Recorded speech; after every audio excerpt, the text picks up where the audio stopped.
Another attack! This is impossible! This is impossible! Dude! You're contemplating the decision to play Elden Ring or not, or you're undecided on whether or not you like it. If this sounds like you, you've come to the right place. I've thoroughly analyzed the multiple perspectives, opinions, and reviews and gameplay, while also taking into account my own experience of currently 32 hours on Elden Ring. So I don't know everything, but I also beat Souls titles such as Dark Souls Remastered, Dark Souls 3 multiple times, and partially Bloodborne, not to mention open world games such as The Witcher 3 and etc. With this information and experience, I have strategically structured a video with the intention of answering the question why you will regret playing Elden Ring or not enjoy it. With an unbiased as possible approach, as many significant aspects of this topic will be covered as deemed necessary.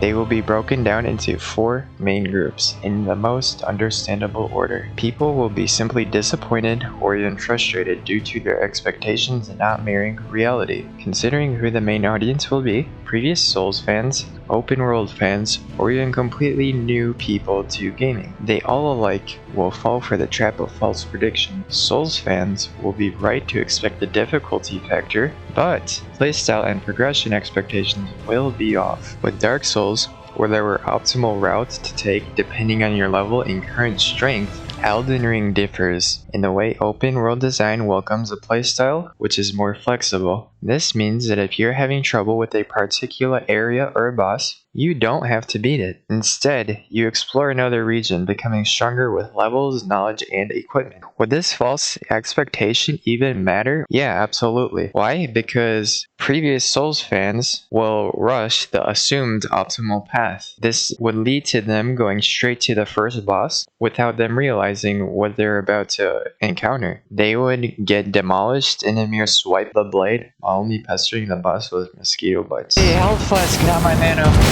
Oh jeez. Oh no, so close. So close. This would result in them expecting to never play the game again or quit or hate it, listing it as unfair or bad.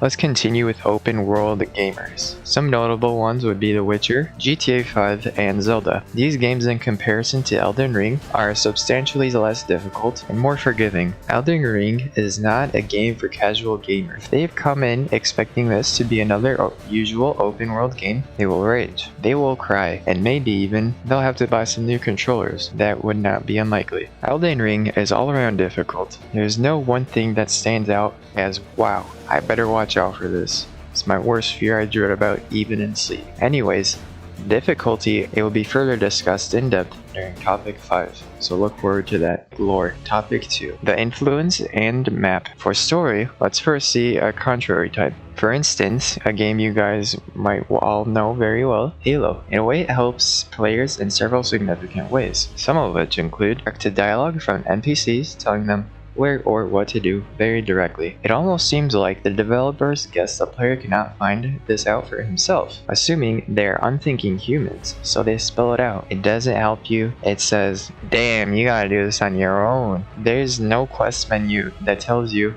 the objective, no character that tells you what you need, where to find it, or even what you should do.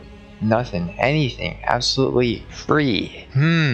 Maybe the map markers are there giving you clues where to look? Nope, not the slightest bit. Not even containing a legend of places of interest. You're literally on an adventure trying to explore what in the world you're doing. You have no idea if a place is way beyond your power and will wipe you off the damn map just by looking at you. It might even have traps like a damn huge boulder. It won't give you a warning, it will give you nothing. And you'll just keep on walking. You'll not be ready to dodge it and you'll just get smushed. You just gotta figure it out on your own. Okay, lastly for this topic, I will cover over character interaction. It's not the best. There is a game I think that does a perfect job with character development and interaction. That's The Witcher 3. I mean, I beat it and I could say this based off of my own experience. It really makes you feel like you're a significant part of the world, and your influence really changes how things turn out on a significant level. Like, it's tangible. When you make decisions, you could see how they play out and affect the world around you.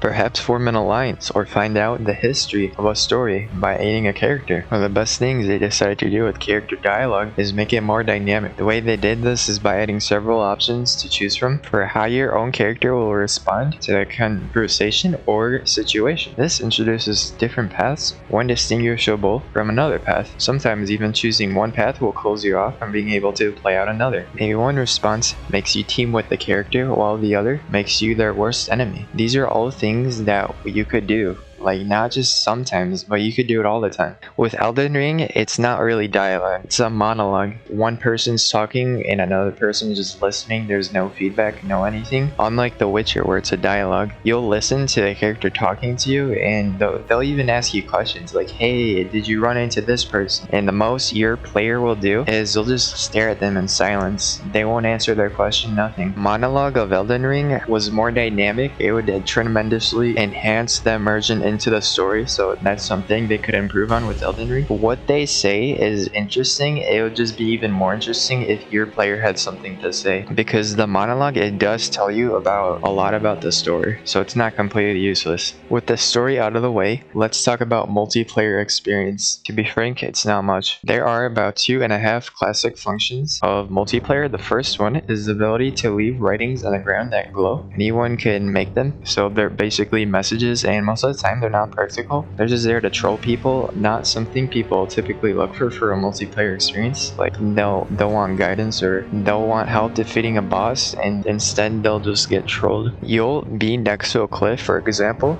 the size of a damn mountain, and the sign will say jump for loot or treasure, and you'll look around, it's like, where's that damn treasure? And another thing is, they're barely useful. Maybe some people even forget about it. There's these pools on the ground. They're just like circles, and they're called bloodstains. Half the time they don't work. The one time they do work, you see a replay of how someone died, and you'll see them next to those messages saying treasure ahead. You'll just see like a whole bunch of them just grouped together, like 10 of them next to that message. It's kind of funny to see how they just all fall for it.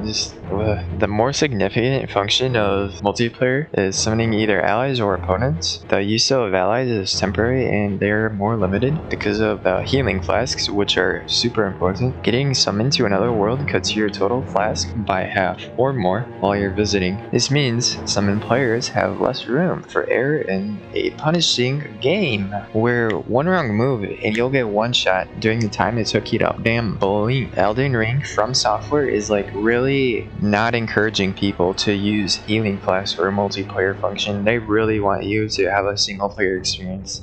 Not that it's not there, but it's just really minimal. How about summoning opponents? Sometimes you don't have to manually summon invaders. It can happen out of your control without a heads up, catching you off guard. Let's say you just beat the boss and it took you hours and 40 tries plus to finally beat the boss, and you're just completely satisfied, like, yeah, I beat the boss finally. And then along comes an invader who sees you're weak after the battle. Oh, he's low health, he don't got any more potions, I'm hungry. He'll kill you, and all that money you just earned from that boss, poof, it's gone. Let's say an ally you summoned gets beaten by the boss. They're dismissed from your world, they're gone, they're not coming back. As for the invader, they're gonna stay there for however long. Those enemies, the monsters, whatever, the invader cannot get attacked by a boss. They can't get attacked by a monster. So that's a huge advantage. So if you get invaded in an area where none of the enemies have been cleared, you're either stuck, you're not gonna be able to go to that area where the monsters are, or you're gonna have to just run and hope you don't get hit. Because if you get hit, you'll get stunned one time and you'll just get chained attacked, just boom, boom, boom. So maybe during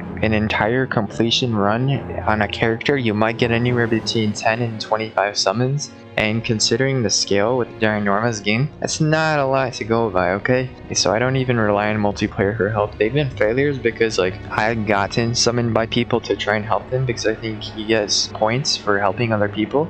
but the host dies. So if the host dies, the summons don't stay. And the other thing is, if I am the host and I have summons, those summons usually die and they don't help me beat the boss. I was thinking maybe someone could help me because 3 people is better than 1 person. That would surely sound like a good idea. Then, what should not have been a surprise to me, they get deleted by the boss and it's back to single player mode, just like a snap of the finger. Well, how about Elden Ring's outside reaction of people? Well, some people despise the community, some people love it. There's not really an in-between. Why I say that is because of like how much emotion this game can evoke from people. You'll commonly hear people how great it is, or you'll hear them complaining about the difficulty and they'll blame it on other stuff, but never themselves. Maybe it's a glitch in the difficulty. It's not supposed to be that way. Here's how some of the community responds to the complainers. They simply say, get good. Some people agree with that saying, but others don't. It's not just mechanics you have to get at, dodging, hitting, whatever. It's also the knowledge. You don't get good at knowledge, you gather it. Because knowledge, you gotta know when action is good, when it's not. For the third topic, we'll go over what there even is to get good at, and to what extent, and why it might repel potential players. The game inside of a game, the mechanics, what goes into them, and how they affect combat, and your chances of winning. Well, first off, the camera requires accurate and constant control. There's a lack of control, and you will not see the incoming boss who is waiting for you to look away, just so he can charge at you at the speed of light. Like, they're so damn fast. It's just split-second decisions you have to make, dodge or no dodge. And another thing is your camera direction completely controls the movement of your player. So whichever way you're facing, that's where you're gonna move naturally. Camera and your actions are very closely connected, resulting in your player movement being by and large manual due to the decision making of when to dodge, where to dodge, is it necessary to dodge. This will not be possible if you don't have a good ability to sense your camera and use it well. Some people fail to realize this though. They default in a permanent camera lock unnecessarily, making it more difficult due to their lack of adaptation. Okay, this game requires you to adapt to the current situation. You're never gonna get good if you can't adapt. You gotta learn what's the best strategy. Relating this to combat and mechanics, there are 3 main forces to take into consideration: melee, defensive play, and ranged attacks. Regardless of what you want to force, you must always take into consideration resources that determine the viability of your intended action. Is the action that I want to do even able to be done? That's what I mean. Said otherwise, your 3 resource bars have to be monitored, and your green stamina bar used for actions such as running away, blocking, attacking, etc. And most importantly, your red HP bar, your health, that will determine will you survive, will you not survive. Your FP, also known as your mana, is obviously the most important to the caster class. Even though you would like to take part of the battles at maximum range for your ability, your brim, you will have limited FP pool to manage it wisely. So to do so, you must inevitably go into your melee attacks because they don't use your mana. Okay, and some gamers will not like this, okay? And the reason they won't like it is because it requires a lot of attention to detail and monitoring required to pull off a successful combat. They may tunnel vision on what is in front of them, and they may want to rush the enemy to end the fight as soon as possible. They don't realize their resources. They'll run out of stamina. They won't able to be dodged, or they won't realize how low they are on health. They won't use a health potion. There's so many things to keep track of. You gotta get used to it, and some people don't like this getting used to. Do I think armor is better than being able to dodge more? No, but I haven't gotten to go a tank class yet. What exactly does it mean to have less timing on a roll? When you dodge, you get a small window of immunity to damage, called invincibility or iframes. For light roll and medium equip load, there are 30 iframes. For heavy, only 5 iframes. So this means you only have a fraction of a damn second to dodge your roll. You gotta be like lightning fast. I'm talking about it. Like during a fight, you're not gonna be thinking. You're just gonna be in the zone focused. And some people, that's not casual for them. They just want to relax. They don't want to focus so much. They'll find it frustrating, and they don't want to be in the edge of their seat sweating over enemy fights. So that's why some people don't like this type of combat. What this combat all boils down to, though, to sum it all up, is a puzzle. This is an analogy. Let me explain. Your first attempts in playing this game will likely not end well, so you just gotta trial and error, find out what works for you, find out what doesn't work. Recognize the patterns, learn to exploit them, and learn how to survive.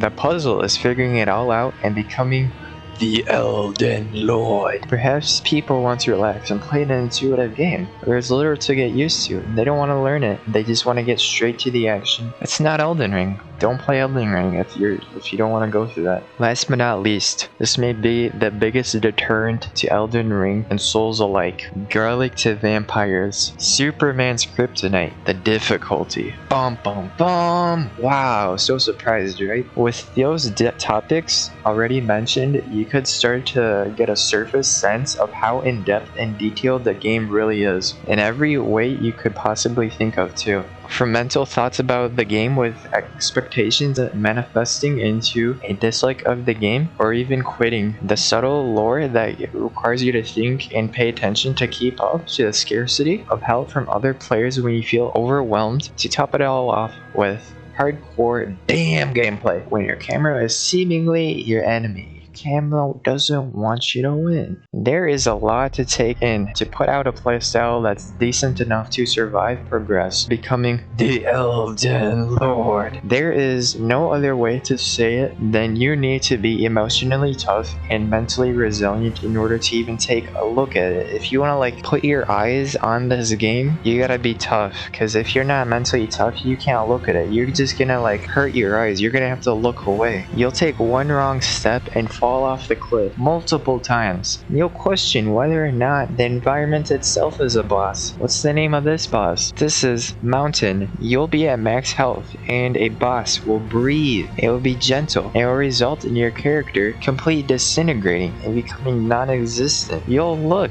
at the easiest starting enemy the wrong way, and they will make you regret it for the rest of your day. After a session of Elden Ring, your death counter will be in the 100. You'll be questioning your reality.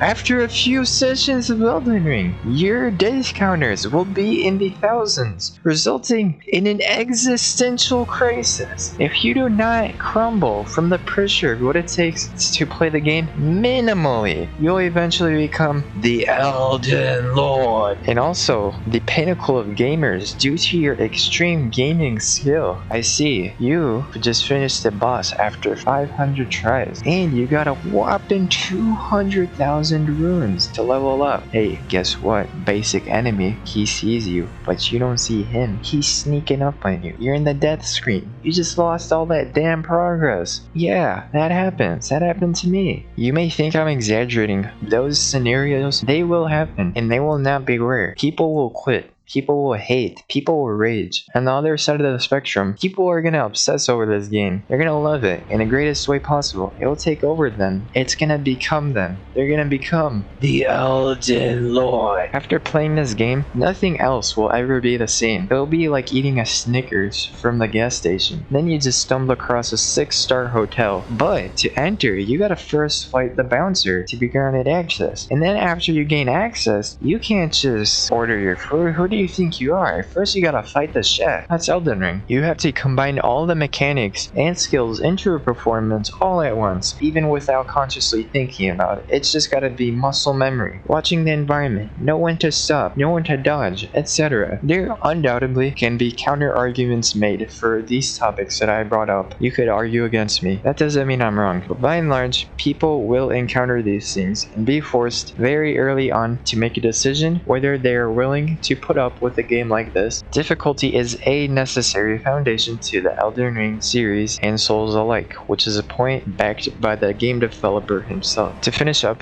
this video is intended to shed light on potential reasons that could cause you to feel frustration or any range of emotion that you do not wish to feel. This is not all there is to Elden Ring. It would be fair to say positives far outweigh the negatives. Despite how many negative things I have seemed to have said, the reasons themselves are not objectively bad areas of development for the game.